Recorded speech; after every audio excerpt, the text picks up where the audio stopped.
I've got some more tips and tricks to share with you guys. You may know all of these or maybe not know all of these. Whoever knows, let's go over the tips and tricks that I've gathered today. Number 1. Number 1, or tip number 1 as you could say, this may be just a very obvious one, but this is reloading your RPG as soon as possible. I cannot tell you how many times I were to take out my RPG and it were to be not loaded, or it was completely out of ammunition. And some of the most desperate times are when either a survivor or teammate is downed across the map, or literally there's a huge horde coming towards me and I just pull it out and be like, this is the perfect time to use it.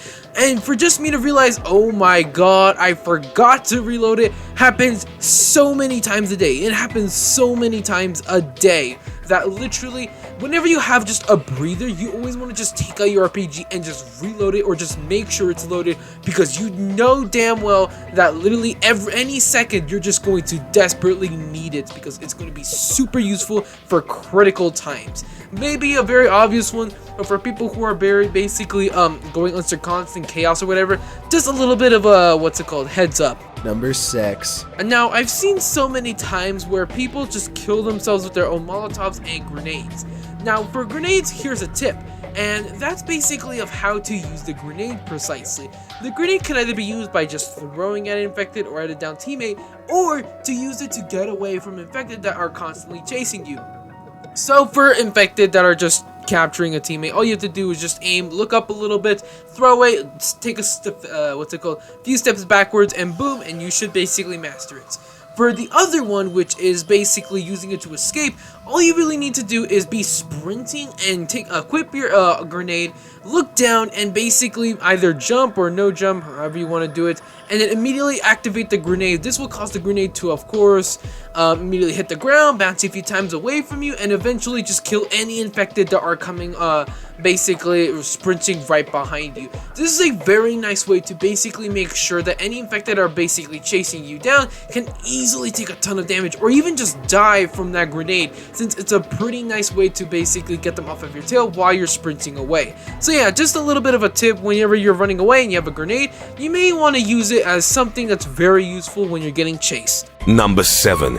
Now, for rapid infection, I've seen so many people using snipers or assault rifles, and pretty much I always don't pay attention to whatever game it's going to be, so I always have the wrong loadout whenever I'm going into it. But obviously, the number one things you should have are shotguns, speed armor if you want to, or the candy cane and, the candy cane or the Jacko bomb or the rake. Now, there are a lot of different types of loadouts, but the ones I really recommend are speed armor and a shotgun. If you have those two things, then you're pretty much good to go. You can have more, sure, but it's not, your chances of gonna be living or whatever is gonna be a little bit higher. But realistically, having a shotgun just makes it a lot easier, since literally they one-shot you, and them getting close to you is such a critical thing for them. So literally having a shotgun just makes it faster to kill them one by one.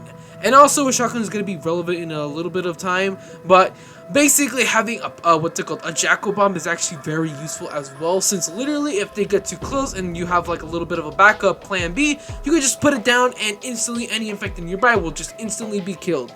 There are many different types of loadouts to actually use, but the shotgun and the speed armor will greatly do well in rapid infection.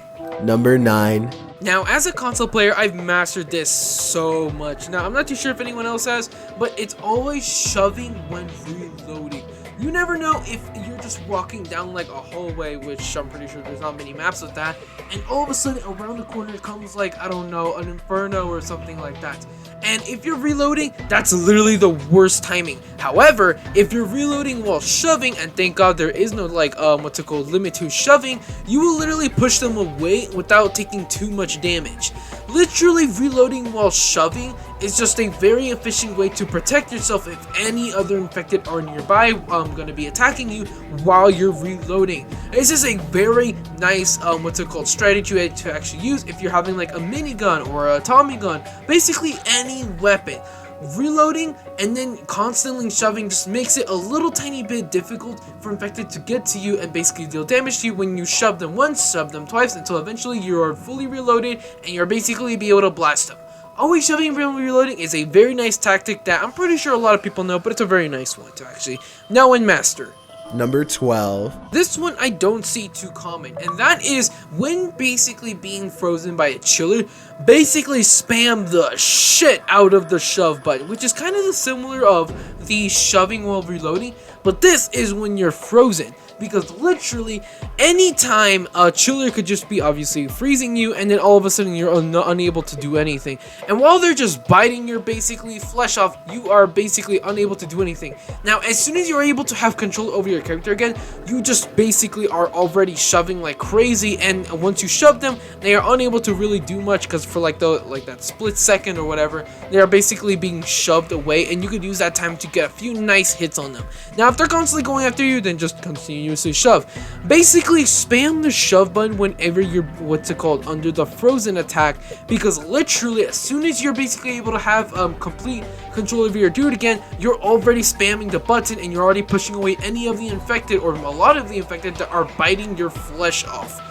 This is a pretty nice basic tactic, whatever it is, to actually use, since basically infected going all over on you while you're basically frozen, and then basically as soon as you're able to take control again, being able to shove them is a very nice tactic to actually use. Now, I'm not already sure that already a lot of people know about this, but it's always a nice thing to actually try to actually get addicted to, basically shoving while freezing, because you know damn well as soon as you're able to be free, you want to take control of those last or the next few 5 seconds while there's a chiller right next to you with a bunch of infected as well. Number 16. This one's for an infected one, but this one is basically always have a plan for infected points. Now, what I mean by this is basically as soon as you're in a basic infected, you run over to survivors and you get like a few hits. You always want to say, okay, I have, I don't know, 18 points and I'm gonna die, so I'm gonna have like 38 or 28 or whatever. All I have to do is basically do that a little bit more times until eventually I could purchase the riot, ram into him a few times, get a few hits, and then I could turn into the juggernaut. That's what I basically mean. Always have a strategy, a plan to what infected you're going to be next with the infected points, but also what infected you want to save up for. Now, obviously, it's for the Juggernaut and Banshee, but at the same time, it could be like, oh, I could be a hunter if I basically purchase, I don't know, a Francisco and like blind them all like crazy. Damn, that's going to be a very nice plan. So basically, always have a plan and strategy of what infected you're going to be next after you basically get enough infected points from that specific infected you want to save up for, basically. This is something that I'm pretty sure a lot of people don't really care too much because they just play as a regular infected and just go for it, whatever. But realistically, always having a plan just makes it a lot more satisfying when it all goes coming together, really. Number 30. Check this out. Oh my god! When you're reloading and all of a sudden just hell breaks loose when there's like an inferno or whatever right next to you, and you just don't want to shove them while you're reloading or whatever, all you have to do to make sure that you cancel your animation of reloading, unless there's like no ammo in it and there's like a bit of ammo in it and you're able to use that partial amount of ammo for the infected, is to basically switch over to a random weapon or whatever, or a random item in your inventory, and then switch back to your weapon. So for an example, if I have like a Spaz 12, which I said, having a shotgun is going to be relevant here. When I have a shotgun and there's like, for an example, a hunter that just lunged right at me and is literally right next to me, I just go ahead, stop reloading by basically switching over to my RPG, switching back to my Spaz, and all of a sudden I have like 2 shots that I actually reloaded and I am able to shoot again. That's basically what I mean.